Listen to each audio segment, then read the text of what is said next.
This week on Council Bluffs News, on to the next step. After months of meetings, the recommended sites for a new police station are presented to City Council. Helping others. A blood drive is held on the campus of Iowa Western. We find out why people decide to donate. This is who we are. We spotlight Canvas Concoctions Art Studio on the 100 block in this month's Chamber Spotlight. And Heather Tomasek joins us in our in-studio interview to talk about the Return to Fairmont Park project. That and more, all on this week's Council Bluffs News.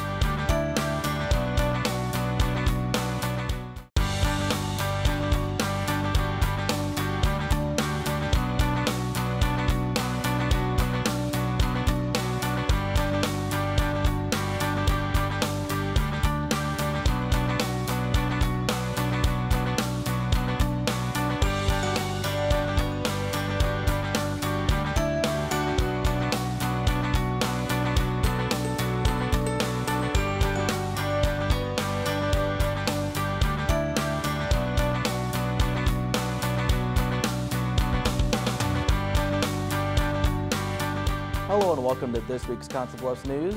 I'm Zach Harper-Blunt. Over the past several months, an 11-person group of community members has been surveying sites for a proposed new police station. The location currently in use has been in existence since 1978 and is now outdated for the department's current needs. At the council meeting on March 14th, a presentation of the top 3 locations, including the benefits and drawbacks of each, is given to the council to seek approval for a public vote on a bond to help fund the project.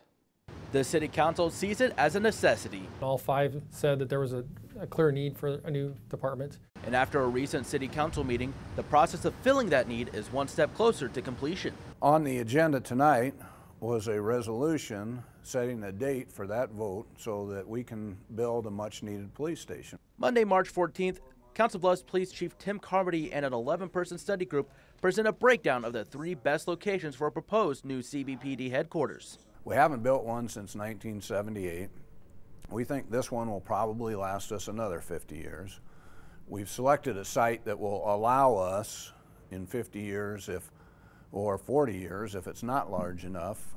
We've got enough adjacent land that we could do in addition to rather than doing what we have to do now, which is vacate the current facility. In addition to the 3 proposed sites, a dozen more possibilities are discussed during the meeting before recommending what the department feels is the best fit. Woodbury Avenue next to NP Dodge Is obtainable for less than $1 million.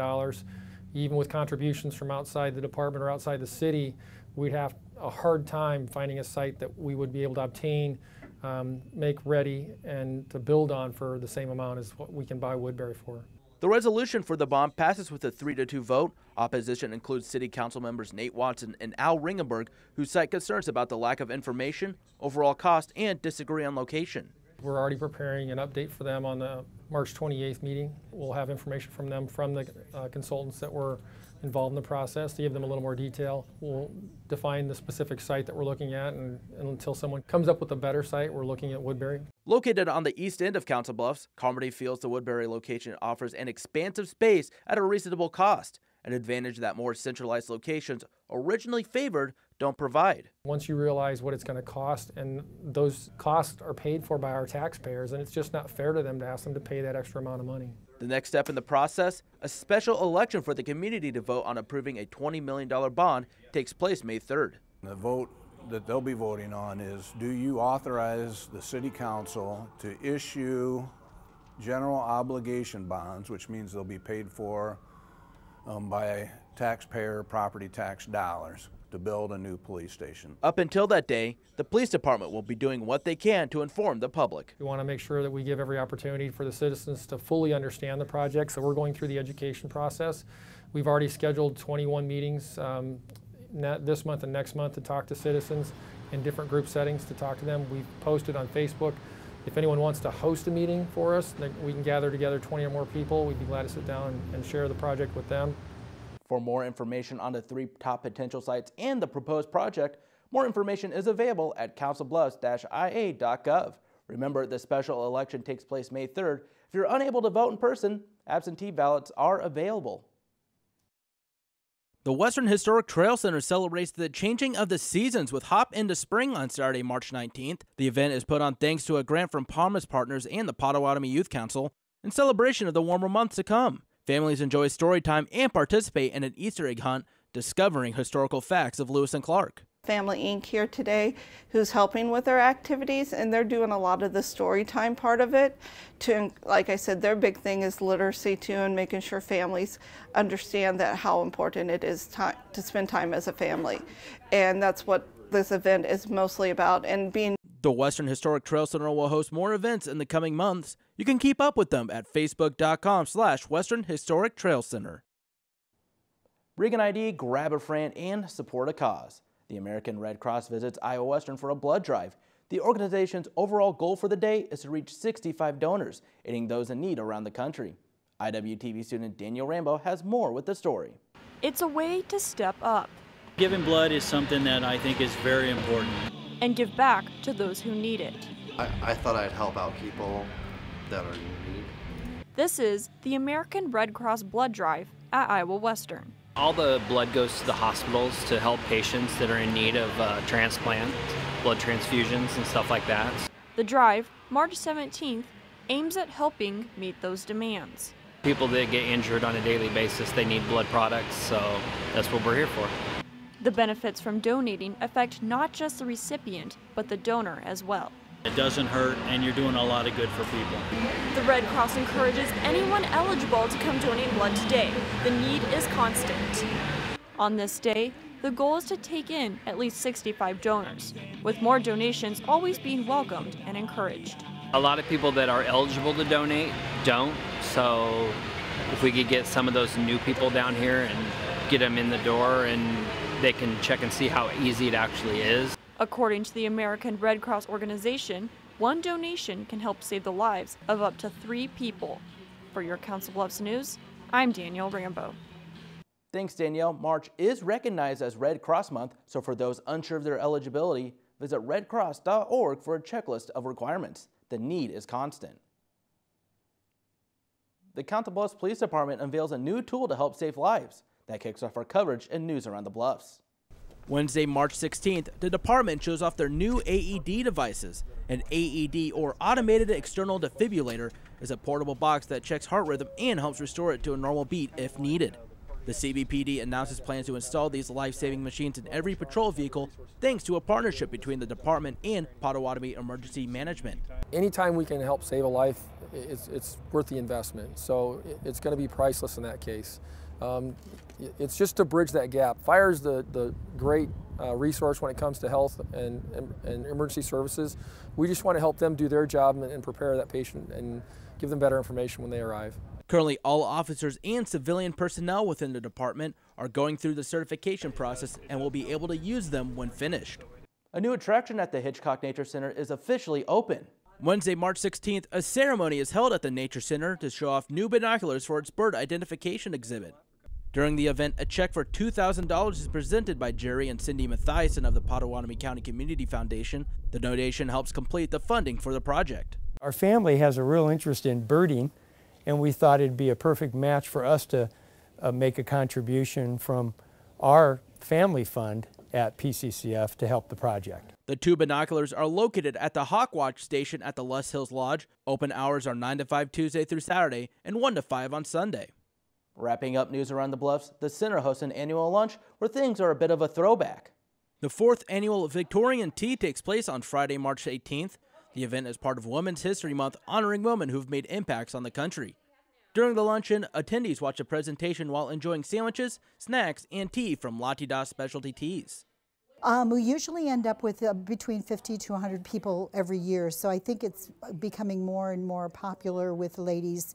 Gives them something unusual to do that they might not necessarily do on their own, and they can bring friends, and they seem to really, really enjoy it. Some of those who attend also dress up in Victorian clothes for a chance to win prizes. Categories include Best Hat, Best Dressed, Best Ensemble, and Best Group Ensemble. Coming up on Council Bluffs News, we don't coast. We get an inside look at Canvas Concoctions Art Studio in this month's Chamber Spotlight. And Heather Tomasek joins us to talk about the ongoing Return to Fairmont Park project in our in-studio interview. So the city decided to take a step back, partner with a group of UNL landscape architecture students from the College of Architecture. At Council Plus Savings Bank, you still get personalized customer service. We have identity safe checking with LifeLock, identity theft protection. You get personal mortgage lending to fit your needs now and in the future. You get business banking with the latest technology because saving you time saves you money. At Council Bluffs Savings Bank, you get people who answer when you call and local employees who are actively involved in our community. Council Bluffs Savings Bank, hometown banking the way it used to be. Create new opportunities and expand your knowledge with Iowa Western's continuing and career education. It was really intimidating to go back to school, but Iowa Western made me really feel like I could do it. Our goal is to help students achieve success from education to employment. Learn more, including information on extra benefits for Iowa residents at iwcc.edu/continuing_education. At the Council Bluffs Recycling Center, we're proud of the effort our community makes to help keep Council Bluffs beautiful by participating in our curbside recycling program. Here are some tips to make sure your recyclables are accepted. If you're confused about plastics, we can help. Numbers 1 through 5 plastic food and beverage containers are acceptable. Usually the recycling triangle and the number inside are located on the bottom of containers. Items we don't take include numbers 6 and 7 plastics, styrofoam, or bags of any sort, although we encourage recycling plastic bags inside local grocery stores. Please be sure to check the calendar in our annual mailer or on our website to find out what items will be picked up each week. Blue Week items for your curbside bin include paper, cardboard, and glass containers.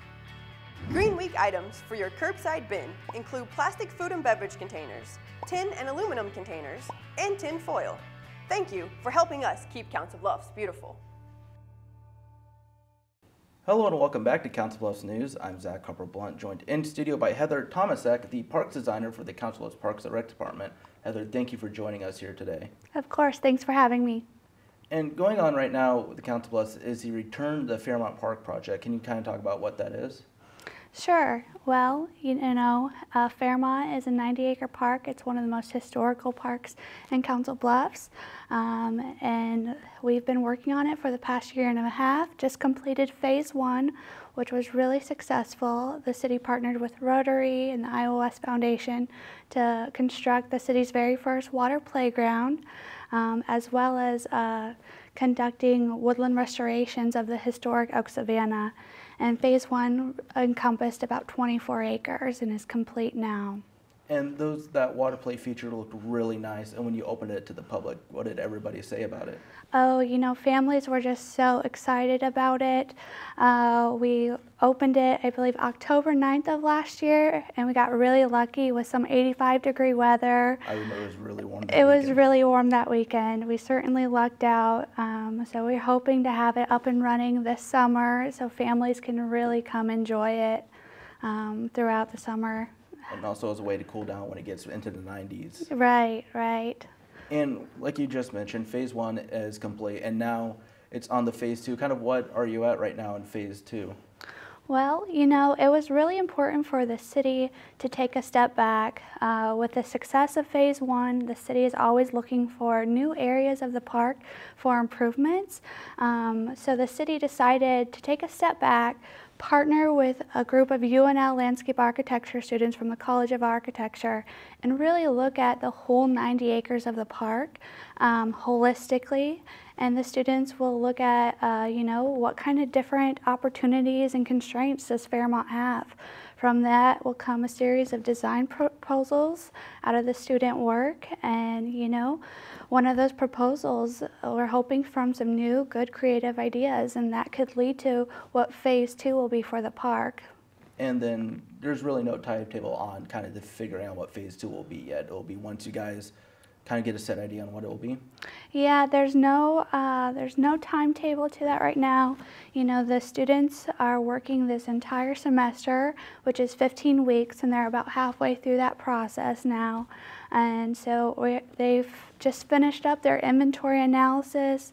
They created a framework plan, which is really the guiding principle of how all of their different designs will fit together for the entire park. and then they'll come back towards the end of April with some really good design ideas for, you know, the various areas of Fairmont, whether it's the Lookout or Swan Pond, Mount Graham, just all the different areas and how they all are connected together. But we don't know which area we'll be focusing on yet for Phase 2. That's still to come. And then if people want kind of more details about the project overall, where's somewhere they can go to? You know, the city has been posting. We have the city website online where they can also learn about, you know, Phase 1 as well as upcoming meetings. All of our meetings with the students. We had one last week, which was a public meeting, which was very successful for the public to come in and see the students' work, learn from the students. And so we'll be posting regularly about upcoming meetings there. Heather, thank you for joining us here in studio today. Of course, thanks for having me. Stay tuned, more Council Bluffs news coming up right after the break.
Schedule your campus visit today. Iowa Western. The world is waiting. Jack Frost, you do have beautiful teeth. My what? Are they really as white as they say? Yes. Oh, they really do sparkle like freshly fallen snow. This is an excellent example of what teeth should look like. Check out the iridescence of that incisor, the beauty of that bicuspid, the magnificence of those molars. And the best way to achieve such terrific teeth is brushing. 2 minutes, twice a day. Not 30 seconds, not a minute 45. 2 minutes. That's all it takes. They're beautiful. NFC, AFC, offensive linemen, defensive tackles, quarterbacks, and cornerbacks are all living united to ensure the academic success of millions of kids in our communities all the way to graduation day. But that won't happen without you.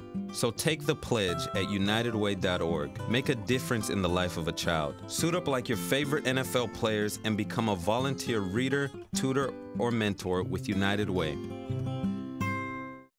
The We Don't Coast brand is a celebration of who we are, where we are, and how we operate. It belongs to the 30-plus communities who make up the greater Omaha area, including Council Bluffs. The Council Bluffs Chamber of Commerce is proud to help push this regional campaign. Here's a look at one of its many members. I am Jody Quakenbush, owner of Canvas Concoctions Art Studio, and this is who we are. Canvas Concoctions Art Studio is a paint and zip style studio. You come in and take the art class.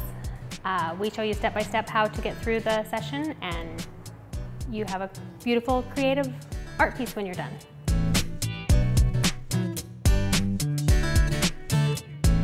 We offer different types of painting classes, different types of sizes. We do door hangers, canvases, different things like that. We have a drink menu available when they're here with alcoholic and non-alcoholic beverages. We do lots of kids classes also.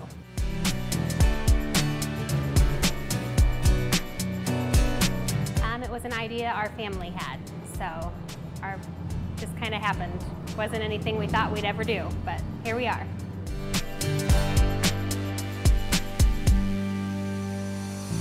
My husband's aunt actually purchased the building, and then we were talking about ideas of what to do with the building, and it just took off from there.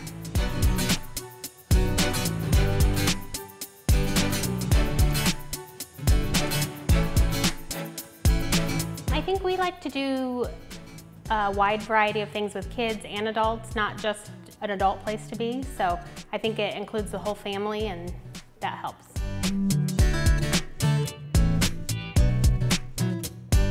Everybody loves the location, and our artists are very creative and nice, and they have a wonderful experience with them.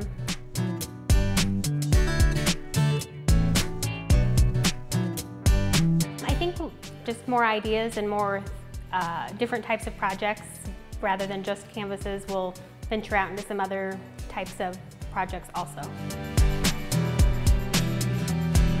Canvas Concoctions Art Studio is a proud member of the Council Bluffs Chamber of Commerce.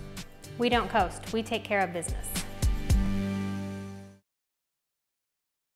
The Council Bluffs Parks and Rec Department announces Summer Youth League registration is now available. Open registration includes a wide variety of leagues and age groups. T-ball for kids ages 4 to 6, machine pitch baseball, and girls machine pitch softball is available for 7 to 10-year-olds. Those interested in tennis, lessons are open for that as well, with sessions beginning June 14th. Talking to the coaches at the coaches meeting, they love the leagues, like I said, the way it's organized, how many games they get, and most of the parents that I talked to said their kid had a blast playing. When they went out and played 6 T-ball games, got to meet some new friends, and really enjoyed just picking up the basic skills of baseball or softball. Fees for youth baseball and softball are $35, while tennis lessons are $44 per session. Registration ends April 22nd, and more information is available at councilbluffs-ia.gov. Currently in Council Bluffs, various projects are taking shape or nearing completion. We sit down with Community Development Director Don Gross to highlight some of them in this week's development update. In downtown, we've got Centrist seems to be moving along fairly good. TS Bank is continuing. They should be opening that building probably late summer, early fall. So that's moving along.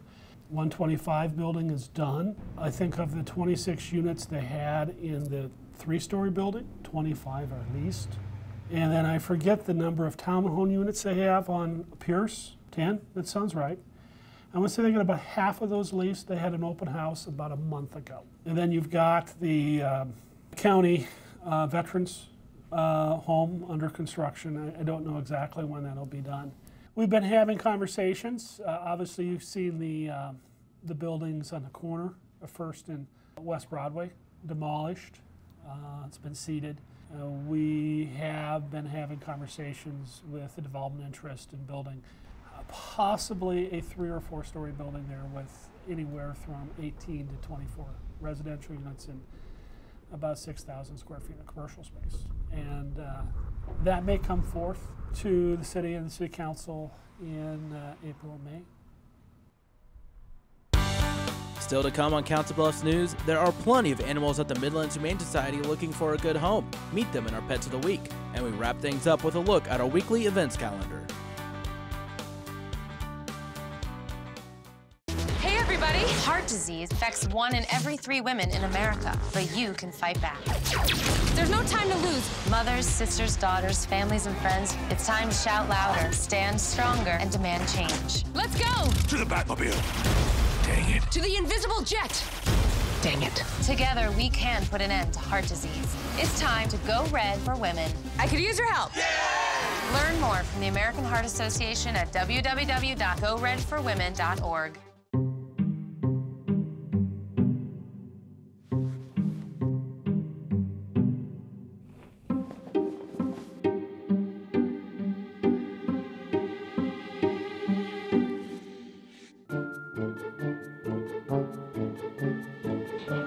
The smallest moments can have the biggest impact on a child's life. Take time to be a dad today. If you want to be a parent, it doesn't matter how you play, what you wear, how you dance, or even what direction life takes you. You just need to be there. You don't have to be perfect to be a perfect parent. Thousands of teens in foster care don't need perfection. They just need you.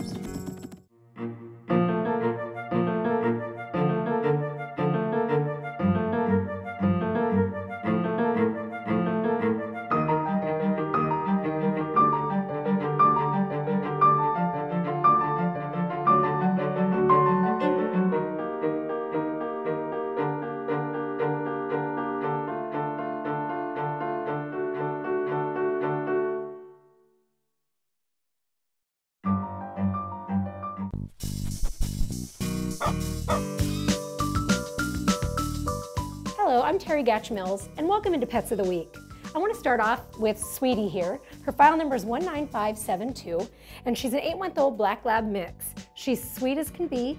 She'd be great on an acreage or a fenced yard. She's wonderful with children. As you can see, she just likes to cuddle. And, but she's very selective about the dog. If you have another animal, you'll want to bring them in and introduce you to Sweetie. And again, her file number is 19572. Our next guy is Gavin, and his file number is 18611. He's a Rottie mix who's 3 years old, and I have had him on before in February, but he's still here wanting a forever home. Again, Gavin's file number is 18611. The first kitty we'd like to show you today is Nixon, and his file number is 19429. He's 1 year old, he's a brown tabby, and he's got short to medium hair. He's very sweet, gets along with other cats. And again, his file number is 19429, Nixon. This little sweetie is named Itty Bit. Her file number is 17193. She's 9 years old, but she's very calm, cuddly, and loves to purr. She was brought in as an owner surrender back in August of 2015, so we want to find her a loving home. Again, Itty Bit, file number 17193. And if you're interested in any of the pets that you've seen on today, please come down to Midlands Humane Society at 1020 Railroad Avenue in Council Bluffs. Now time for our weekly events calendar. Eggs and Issues takes place on Tuesday, March 29th at Taco John's on East Broadway. Attendees will join community group members in learning about the Pottawatomie County Community Foundation and enjoy breakfast from Taco John's. The event is free, and you can RSVP by emailing vcorbin@counterbluffsia.com. Bazinga Trivia takes place on Friday, April 1st at St. Peter's Social Hall. Beginning at 7, those who attend will participate in 10 rounds of trivia, competing against other teams. Admission begins at $20 per person, and more information is available at bluffsarts.org. The 100 Block hosts Blast from the Past for the Future on Saturday, April 16th. Beginning at 5, participants will get a souvenir glass and a guide to complete challenges. You must be at least 21 years old and cost $15 per person. More details are available at cbblastpass.com. Thanks for watching this week's Council Bluffs News. CBTV is always looking for your feedback. You can send questions or comments to cbtv@iwcc.edu. Call 712-325-3312, or you can find us on social media. We're on Facebook and Twitter. Just search CBTV17. Remember to keep it here for the latest scores and updates for local sports in your community by tuning in to the Bluff Sports Zone with JJ Davis. For your Council Bluffs News, I'm Zach Harper-Blunt.